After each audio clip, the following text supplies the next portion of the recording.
Welcome to my YouTube channel. That deep sigh was out of frustration because I've tried to film this literally 50 times. And as you can tell by the title, this is about OCD, and if you have OCD, you probably understand how frustrating it is trying to get things done and it not feeling right. Anyways, this is it. It's happening. Let's do it. This video is about my personal OCD journey, where I was, a little bit of my early life, because I think that's really important, how I got diagnosed, where I am now. I'm just going to move because this sun is just really bothering me. It's just right in my face. Oh god, okay, that's a bit better.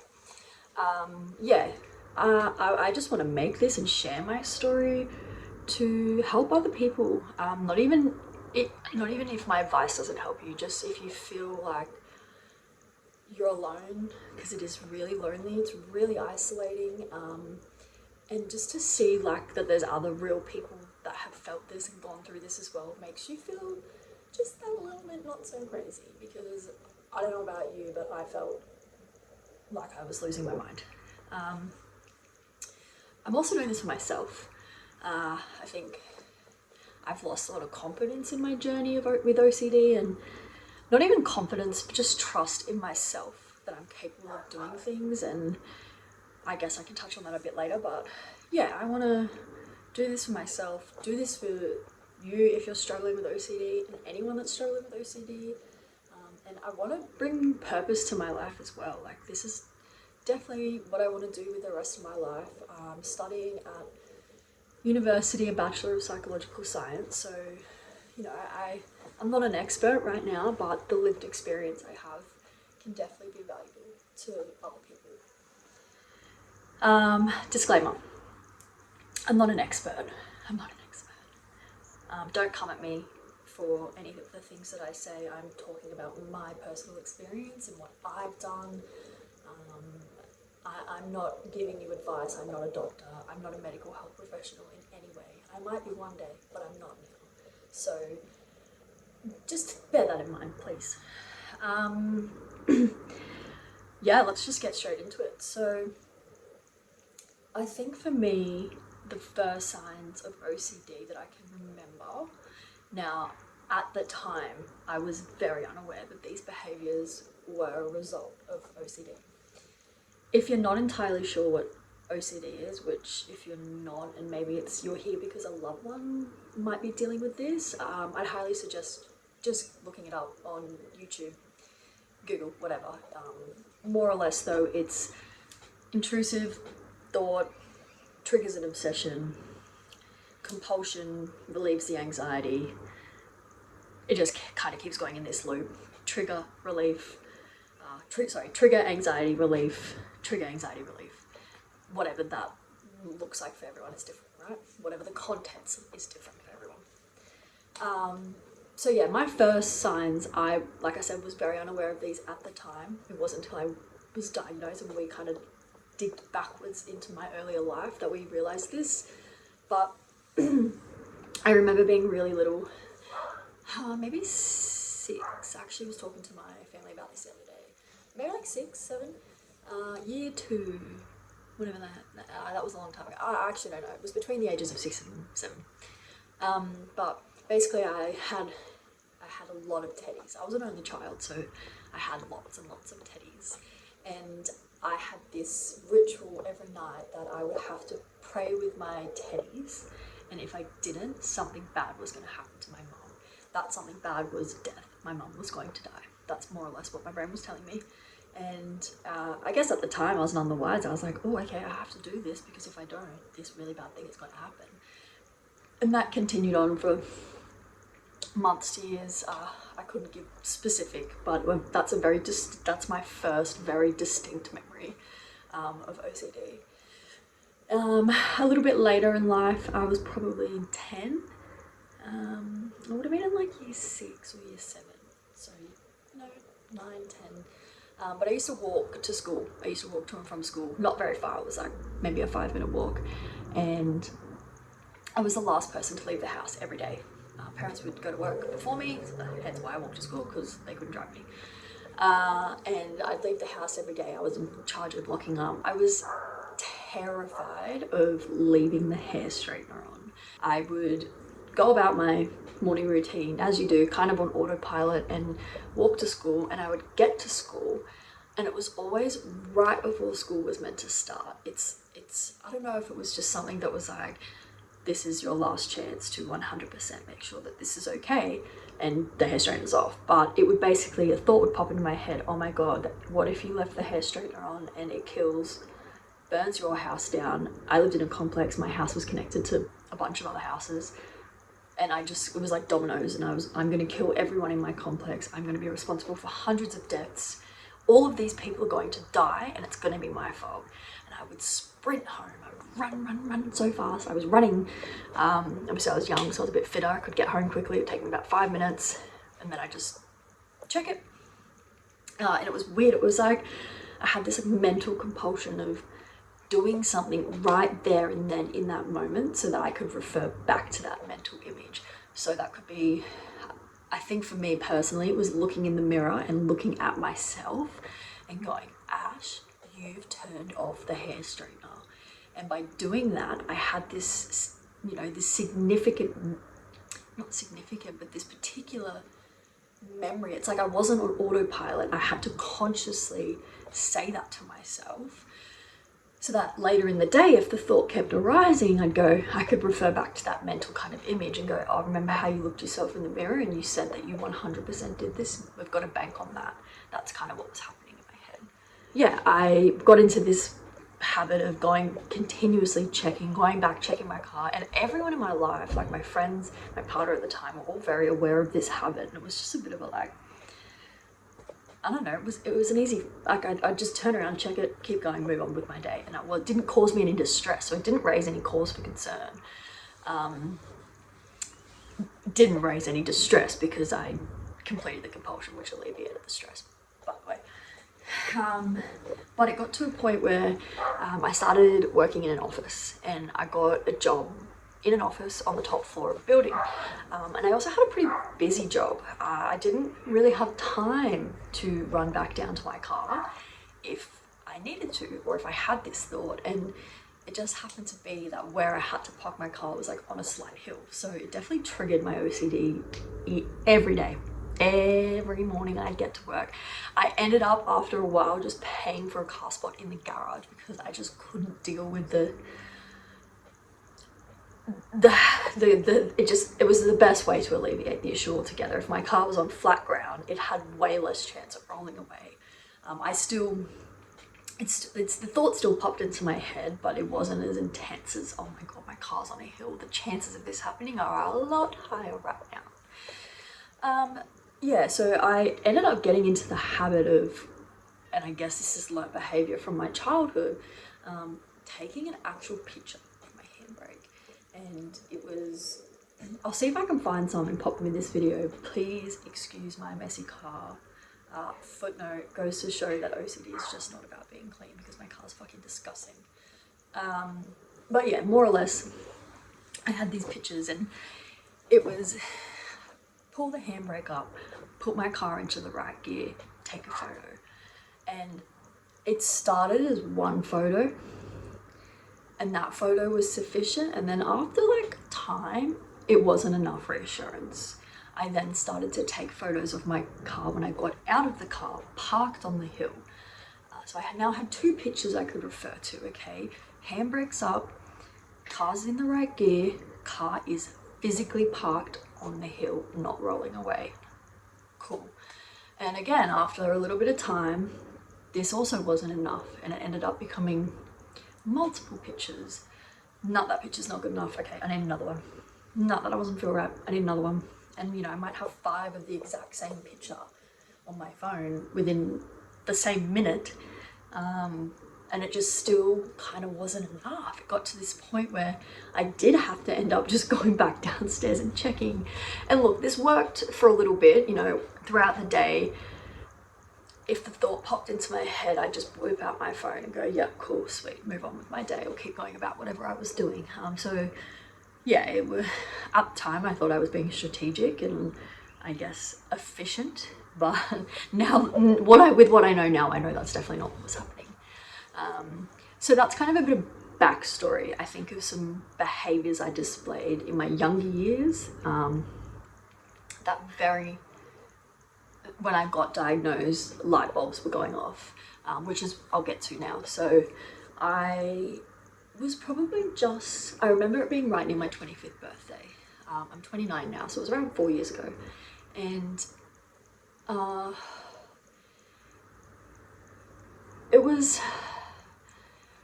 think this experience can be pretty common for people with OCD, but this anxiety was very sudden. I will never ever forget this day. I just woke up one day, and at the time I had been with my partner for about 4 years, maybe three or 4 years. And at the time I just woke up literally, and when I tell you that I was in love with this man, I had not a doubt. Yes, I had normal doubts. Everyone has doubts that flicker through their head, and I'm not sure, but you kind of just get on with it, right? And it doesn't really consume your every being or your every part of you. But that wasn't the case with this. I woke up, I had this thought, this intense urge: you have to break up with your boyfriend, and you have to do it now, or you are going to die, or he is going to die, or the people you love are going to get hurt.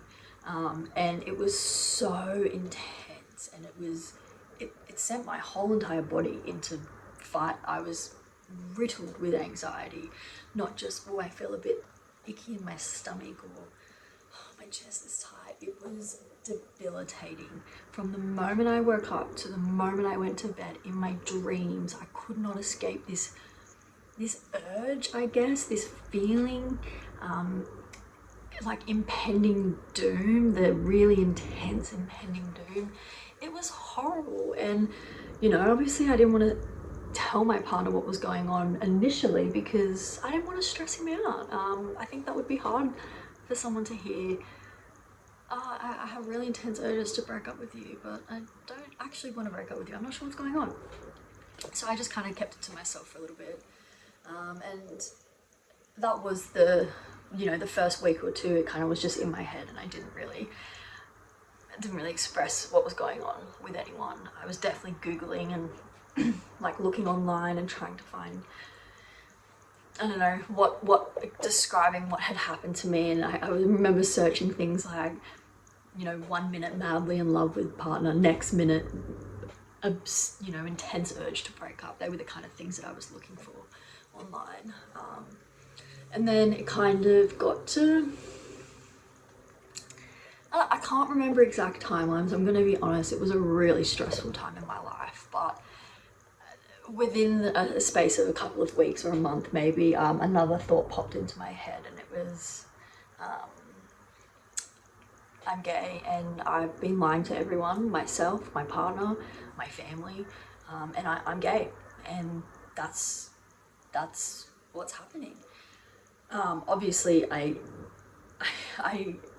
was in a relationship with a man at the time, and that thought was, it just stuck in my head, and I got caught up in having to work out, was I gay? Do I need to break up with my partner? What does all of this mean? How could I love him last week and now I'm concerned, I'm stressed about being gay, and I have to break up with him. And it was just, within the space of a couple of weeks, everything was flipped upside down for me.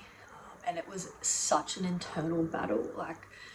It was, if you're going through that right now, please hang in there, because it does get better, and that does not have to be your life forever. But yeah, it was really, really tough. And obviously after a couple of weeks, I think, I don't even know, like I said, I can't remember exact timelines, but I ended up going to a doctor and kind of being like, what's going on? I couldn't hide it for very long. I've always kind of worn my heart on my sleeve, and if I'm, the people around me usually know what I'm kind of feeling at the time. So it was really hard for me to also keep this to myself and not share this with my friends and my partner, who I loved dearly. Yeah, so I started going to doctors, and I didn't have like a regular GP at the time, so it was just kind of anywhere I could get in, anyone who was willing to listen to me. And that was a bit of a tough experience in itself. I don't think a lot of GPs, well, in my area anyway, in my experience, have much knowledge around OCD and actually what it is and how the symptoms can present themselves. I had doctors say, are you sure you just don't want to break up with your boyfriend and you're just really upset about it? And, you know, maybe you're just gay and you're just struggling to come to terms with it. And I couldn't take that for an answer. It didn't make any logical sense to me. And I was like, no, there's something bigger. More is going on here. More is going on. So I'm basically, you know, by this point, I'm completely and utterly not functioning in any way. I can't eat. I can't sleep. Side note, we're going to talk about this in a later date, but I definitely was smoking weed at the time, and it just became it just exacerbated and made it worse. But that was my coping mechanism. That was the only thing I knew how to numb myself, and I couldn't escape. It's like a personal hell. That's what it felt like to me anyway. So yeah, I'm going to doctors. I end up finding a doctor that was kind and had a bit of compassion and could see, I think, the distress that was going on. Like, yes, you're heartbroken when you break up with someone, but this was different. I was like, it was just, I can't even explain the intensity of the feelings and the emotions. Like, your brain is literally hijacked and telling you things that aren't real. And and obviously she suggested, first and foremost, let's get you to a psychologist. And I went to a few. I kind of saw someone, didn't really vibe. I went back to her and she was very, I guess, upfront with me and kind of said, you know, make sure that you find the right person. And she's like, if you don't connect with them, make sure you tell me. We can keep referring you. You don't have to settle. There'll be the right person out there for you. And that was a really tough journey. Like, I almost called it quits so many times because it's just hard to go in and build connection with someone, re-explain everything. It's emotionally exhausting. But I powered through and I kept going, more so out of desperateness. I don't think that's a word. Anyway, more so because I was desperate and I didn't have any other options. So I kept going, and then I found my psychologist that I still have to this day. She has been with me since I was 25, so 4 years. And yeah, so I still to this day will never ever forget walking into her office or room, or I wouldn't even call it an office because it was so inviting and it was just the kind of environment you wanted to be in if you were dealing with some intense anxiety, which is exactly what I was going through. And I just cried and cried, and it was just nice to have someone that no one said I was crazy, but the people I'd seen before that hadn't said, oh, I think you're a bit crazy, but they didn't need to. Their body language and their facial expressions kind of gave that away. So I didn't feel that with her. It was just this sense of, I don't know, relief and safety. So yeah, that was a pivotal moment in my journey, but finding a GP that listened to me, and also a GP that didn't want to push me out the door to find a psychiatrist, because that was also something that I really struggled with. You know, my actual GP went on leave for 12 months and she had a baby, so she went on maternity leave, and I in between had to just, I don't know, I was trying to find another doctor that I liked, and I didn't the whole time. I reckon I saw 20 doctors, and I the day she came back, I booked an appointment.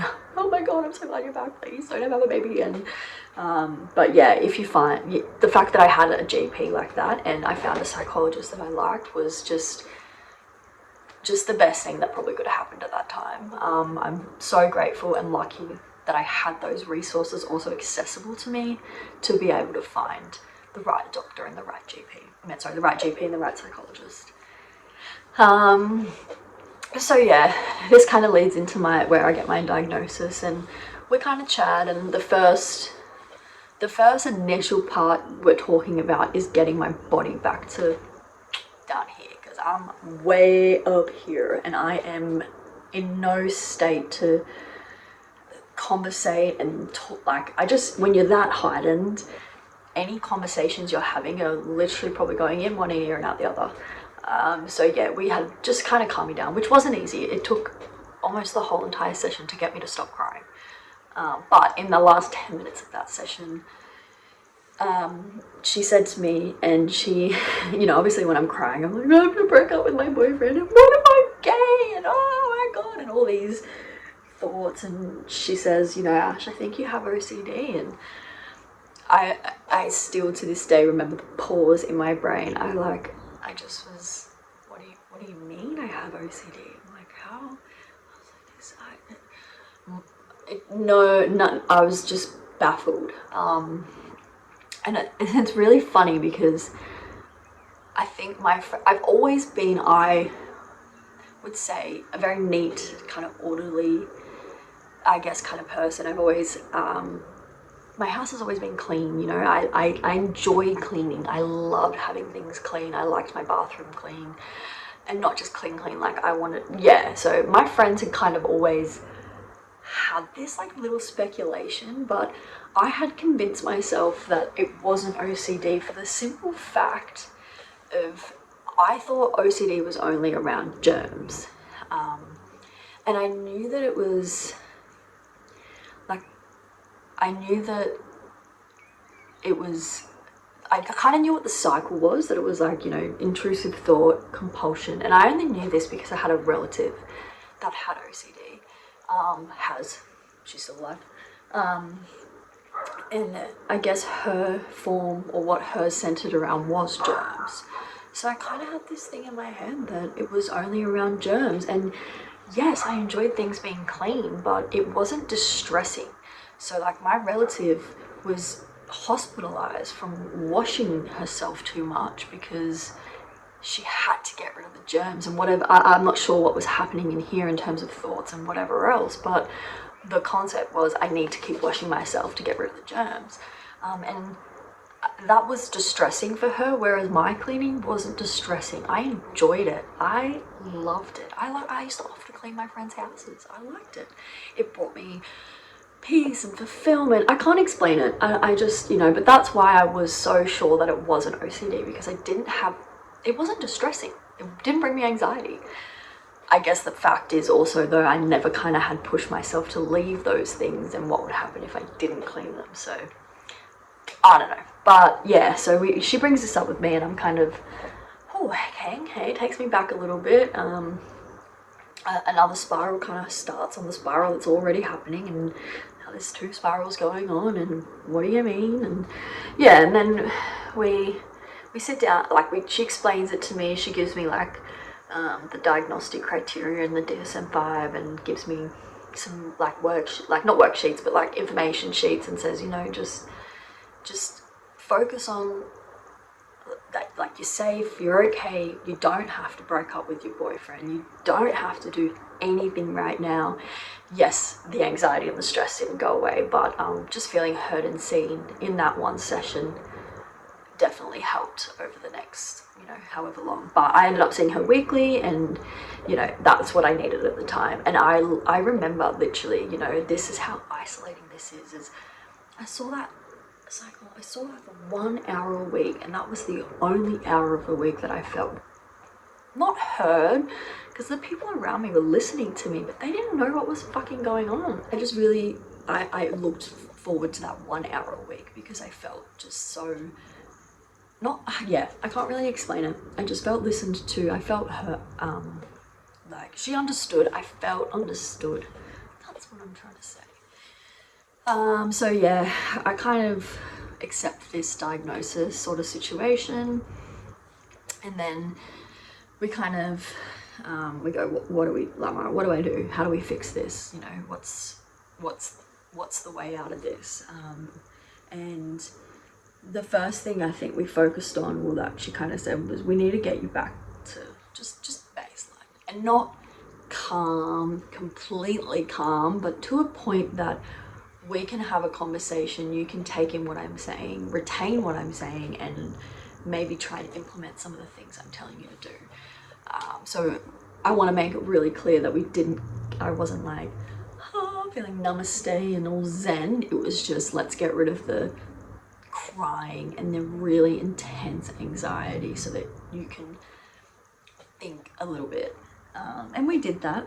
So, as well as obviously the psychologist, once I got this diagnosis, and I didn't get this from a psychiatrist, and know that psychologists can't give diagnosis, but my GP and my psychologist together gave me my diagnosis, because I didn't want to see a psychiatrist, and my GP also suggested medication. Now, I had tried a medication in the past, in my younger years. I didn't feel like it did anything for me. It made me sleepy, which was good, but that's about it. And I was so desperate for relief. Like, I would have taken almost anything. And she goes, try this. And it was eskepitalorine, Lexapro, let's just say that. And I hated it. It made everything worse. I specifically remember, and my doctor just saying, just you gotta get through it, just stick it out. But I couldn't, I physically couldn't. It numbed every emotion that I had, which then just fed into the OCD cycle of you now feel nothing. That 100% means you need to break up with your boyfriend. And I just abruptly stopped taking them because it was just so distressing. It had only been on them for like 4 weeks, so it probably wasn't the best thing for me to do, but yeah, you just do what you gotta do, right? And then I was borderline, like, I was very adamant after that, I am not trying anything else. That did not help me. I'm not doing that. That made it worse. And I think that's the case for a lot of people who have one negative experience, and it's rightfully so. It's fucking tough if you have a shitty experience of an SSRI. That shit fucks with you. So yeah, I was very, I'm not doing it. It's not happening. I'm not trying it. I'm gonna stick to my smoking weed and go about my day, go about my life. And it was probably, it gets to like, I reckon this would have started in about April. Yeah, and then it gets to January the next year. I'm in no less distress. I can now, I've learnt to, I guess, I would go to work crying, and I would just, it was just getting through the day. It was surviving, waking up, getting to bedtime, waking up and like instantly just being hit with this intense anxiety. It was survival mode, just getting through each day. And I remember getting to about January, and just by this point I was so depressed because it had completely taken over my life. And it had been about April, let's say March, April, sorry, May, June, July, August, September, October, November, December, December, 8 months. I don't know about you or anyone else, but if you have lived in that distress for 8 months, fuck me, it's hard. So I got desperate. I got really desperate, and obviously as well, we'd had the diagnosis by this point, and my GP says, why don't we try Prozac? And again, I was desperate, so I said yes, I will take it. I was adamant, but there'd been like a 4-month gap in between the last time, and I was like, fuck it, I legit have nothing to lose. And I did. I tried it, and I have to say I wouldn't be here today without it. Not I don't mean alive, but I wouldn't have made the progress I have made without it. It's certainly not a magic little pill that's going to fix everything for you. That's not the case, but it just freed up some mental space to be able to focus on recovery and doing the things I needed to do to recover and get myself back to a point that wasn't 24/7 distress. And again, remember this day, and will remember this day for the rest of my life. I was walking on the beach with my friend, and I just I didn't feel like I had to break up with my boyfriend. I had a bit of clearness in my head and I could breathe. And it was, I remember crying, not out of sadness, out of genuine relief. It was just the most relieving feeling, and I knew that this was my medication kicking in and my medication working, and it was 100%. And it definitely got worse before it got better on the medication, I have to say. And yeah, and I don't know, I know medication's a really touchy subject, especially in the online space, and I don't doubt SSRI withdrawal at all, and I'm not telling you to go out and take an SSRI. That is not what I'm saying. This is my experience and how I've experienced. Do I worry about SSRI withdrawal? Yes, I do. A lot. I do worry about it. But I'm also somewhat stable. So it's, yeah, it's just kind of one of those things, I guess. So I do have to, you know, obviously acknowledge that the medication was a big factor in my recovery, but there was also a lot of other things that I had to do. Medication does not just get rid of it. That is not how it works. It helped ease the symptoms, like I said, so I could think and focus on what I had to do. And what I had to do was cognitive behavioral therapy. That's what my psychologist had me doing at the time, and it worked for the most part for that particular, I guess, you can say theme. I'm against the term OCD themes. I think it's just so rigid and gives everyone with OCD this little box that they have to fit in, and that's just not how it works, in my opinion. I do think themes are relevant in, like, people can have multiple themes. Like, you can't just say, oh, I've got this one type of OCD. No, you've got OCD, and the themes change depending on what you value and what's important to you in life. So obviously when I was a little girl, my mum was the most important thing to me in my life. So, you know, those thoughts were around my mum and what was happening. And then I think as I grew up with a really controlling parent. So I got these really intense fears around being a bad person and being immoral. So, you know, immoral, sorry. So obviously killing someone was rubbed with that belief that I had within myself. So yeah, but through medication, CBT, definitely a bit of exposure therapy as well, because like within the start, especially around the gay thing, I unfollowed every gay person. I told TikTok, do not show me queer content. I cannot see this. Triggering, all of it. And we very quickly undid all of that because it was just avoiding what was going on. It wasn't actually fixing anything. So I guess in a way, a little bit of exposure therapy, and more so CBT. But there's no denying that I have had OCD since I was a young child. And I think the reason that this was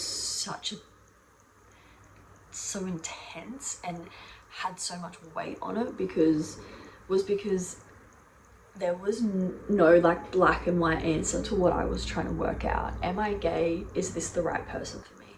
They're all things that are within myself, and I didn't trust myself to work those things out. I didn't trust myself, and I think also you then looking for is this person, it's not just are they right for me, it's is this person the perfect person for me? Do they tick every single box that I have? Do they meet all of my standards? Do they do X, Y, Z?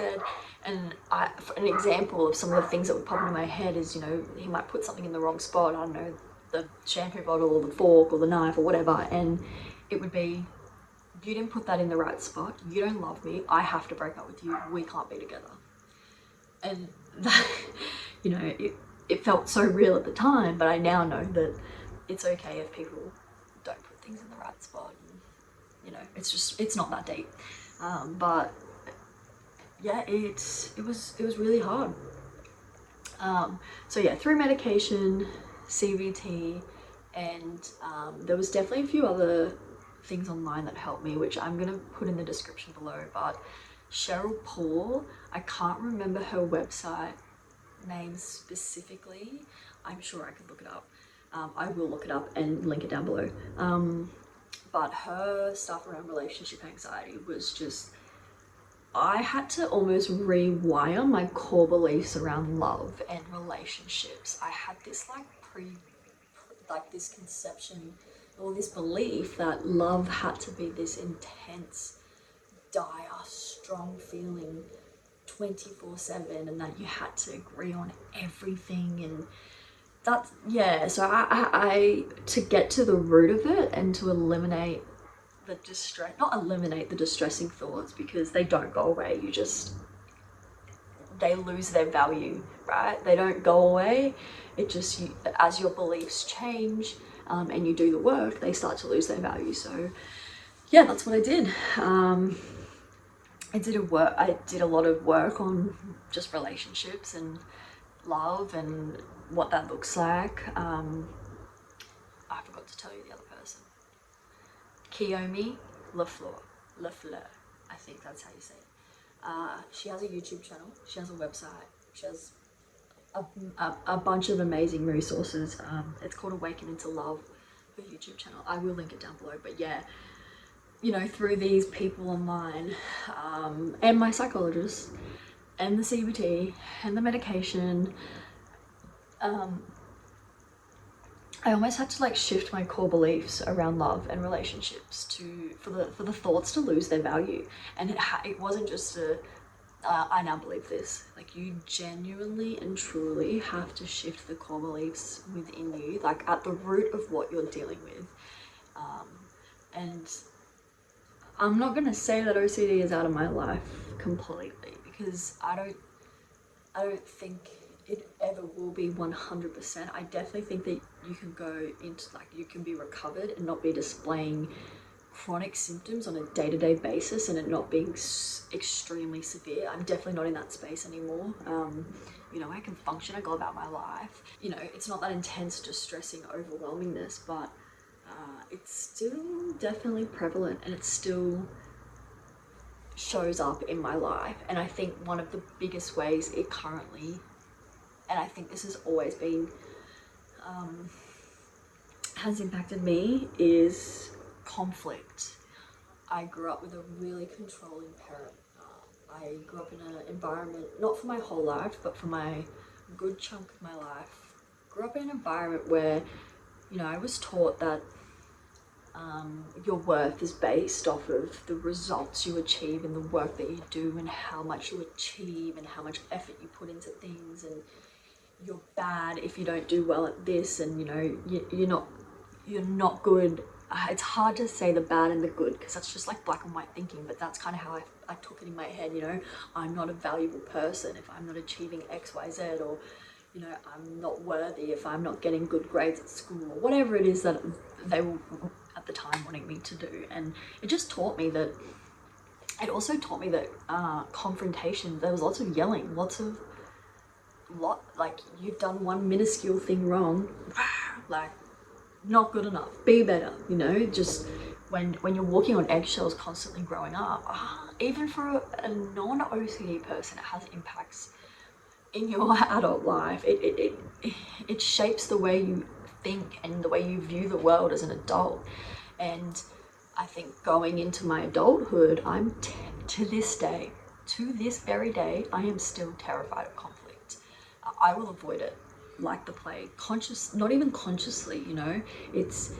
There's definitely times where, and I've been working on this for a while, pushing myself out of my comfort zone to speak up and to not stand up for myself, but not be a people pleaser, because that's what those environments, they create adult people pleasers. And yeah, but mine has morphed into a bit of OCD, like the OCD has kind of come into that as well and gone, we got to avoid conflict at all costs. At all cost. No. And there's been so many times where I've been in situations and sometimes I have to say things, right? And I think I'm a manager in a business, so I have to say, hey, that's not right, we've got to change that.